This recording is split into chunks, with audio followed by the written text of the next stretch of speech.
Mostrar para vocês o kit de lareira da Davi Inox. Esse kit possui uma válvula que abre o álcool e possui também uma boia que, quando o álcool vai acabando, ela vai baixando para mostrar o nível do álcool. Esse kit é diferente de tudo o que você já viu sobre lareira a álcool.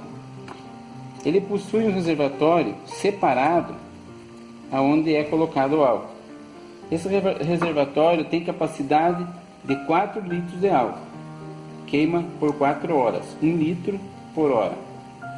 E a grande novidade é que você consegue abastecer sem precisar apagar o fogo.